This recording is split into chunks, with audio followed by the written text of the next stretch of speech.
हरे कृष्णा।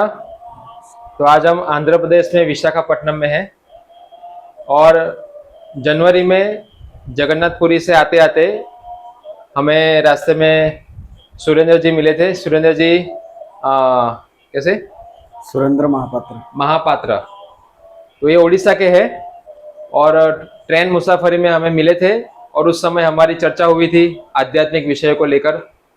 तो उन्होंने हमारे पास से भगवद गीता और वाल्मीकि रामायण लिया था और उन्होंने उसको पढ़ा और हमारे संपर्क में है उस समय से। तो उनको और हमारे कुछ वैदिक ग्रंथ पढ़ने थे, तो मुझसे सलाह लिया क्या हम पढ़ सकते हैं।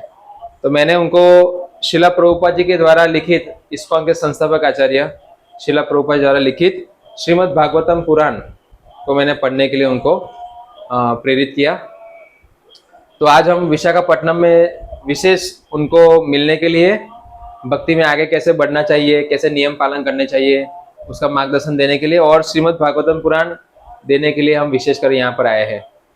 तो सुरेंद्र जी अपने अनुभव बताएंगे हमें कि ये कृष्ण भक्ति में आने से, साधु का संग करने से और जो ज्ञान उन्होंने लिया है वो तो जीवन में कितना मूल्यवान है।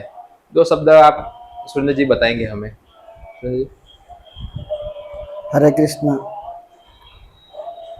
जीवन में मैं नहीं, हर किसी को भगवत गीता पढ़ना चाहिए। और भगवत गीता में जो सब लिखा है बस एक बार पढ़ के पूरा मतलब पूजा घर में रख देना नहीं है, उसको समझना है, अपना जीवन में उतारना चाहिए।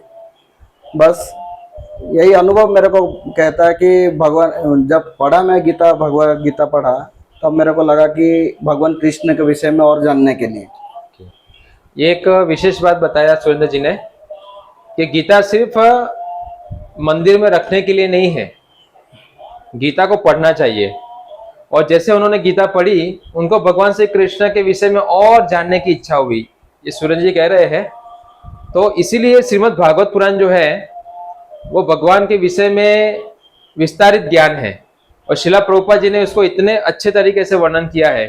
भगवान का नाम, गुण, रूप, लीला, पूरा डिस्क्रिप्शन है श्रीमद् भागवत पुराण के अंदर। तो सुरेंद्र जी ये जो अनुभव है बहुत ही कीमती है।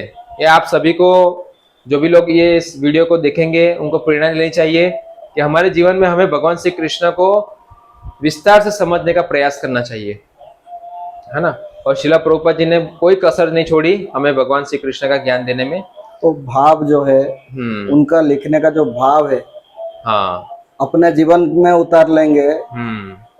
बस सोच लीजिए, आप खुद भगवान के लिए ये सब बोल रहे हैं। प्रभुपाद जी का जो लिखित है, हाँ, खुद का जीवन से, यानी प्रभुपाद जी ने जो पुस्तकें लिखी है, ऐसा लग रहा है कि भगवान स्वयं बोल रहे हैं। यानी प्रभुपाद जी इतने शुद्ध आचार्य थे। तो प्रभुपाद जी की वाणी कलयुग के लिए, आज के समय के लिए बहुत ही सरल है। बहुत कठिन चीजों को प्रभुपाद जी ने सरलता से समझा दिया है पुस्तकों के माध्यम से। तो आप सभी भी श्रीमद् भागवत पुराण पढ़ने का प्लानिंग कीजिए। सुरेंद्र जी जैसे व्यक्ति, इतने ज्ञानी और अनुभवी व्यक्ति से आप मार्गदर्शन लीजिए। मैं आपके सिवा कुछ भी नहीं हूँ जी, मैं आपके सिवा कुछ भी नहीं हूँ। हरे कृष्ण, हरे कृष्ण, हरे कृष्ण, हरे कृष्ण।